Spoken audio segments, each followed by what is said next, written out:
Guys, आज के इस मॉडर्न युग में लोग अपनी हेल्थ और फिगर को मेंटेन करने के लिए अलग अलग तरीके की फास्टिंग करते हैं, जिसमें से वाटर फास्टिंग यानी कि दिन भर सिर्फ पानी पीकर रहना, दिन के कुछ घंटों के लिए भूखा रहना, या फिर सप्ताह में एक बार व्रत करना शामिल है। और फास्टिंग के फायदे भी हैं, जो कि शरीर को डिटॉक्स यानी कि ब्लड को फिल्टर करता है, ब्लड शुगर को मेंटेन करता है और बॉडी को हार्मोनल ग्रोथ भी देता है। लेकिन गाइस, अगर इसी फास्टिंग की बात हमारा धर्म करे तो हम इसे पिछड़ा और दकियानुसी कहकर इससे पल्ला झाड़ लेते हैं। पर सच्चाई तो यह है कि हमारे पूर्वजों को ना सिर्फ व्रत और उसके फायदे का ज्ञान था, बल्कि उन्हें यह भी मालूम था कि आने वाली पीढ़ी विज्ञान की कई बात को शायद उतने इंटरेस्ट से ना फॉलो करे। इसीलिए इन वैज्ञानिक तर्कों से भरपूर व्रत में श्रद्धा भाव का भी पुट डाल दिया गया था, जिससे आने वाली पीढ़ियां भी जुड़ाव महसूस कर सकें। वैसे गाइस, आप फास्टिंग धर्म को मानकर करते हैं या विज्ञान को कमेंट सेक्शन में जरूर लिखिएगा।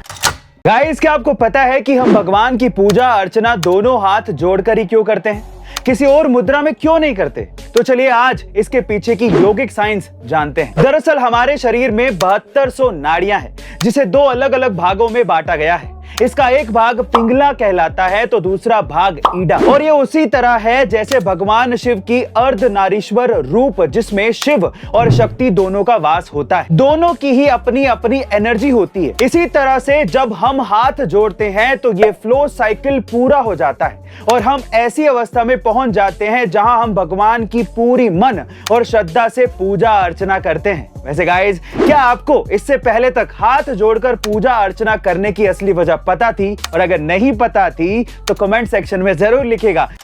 गाइस, वैसे तो हमारे देश के हर घर में महिलाओं की चलती है, लेकिन क्या आपको पता है कि हमारे देश के कुछ ऐसे हिस्से हैं जहां महिलाएं पूरी तरीके से राज करती हैं? जी हाँ गाइस, इंडिया के मेघालय में खासी और गारो जनजाति के लोगों में आज भी घर की औरतों की परमिशन के बिना कोई भी काम नहीं होता। दरअसल खासी जनजाति में घर की सबसे छोटी बेटी सारे फैसले लेती है, फिर चाहे वो जमीन जायदाद से जुड़ा फैसला ही क्यों ना हो।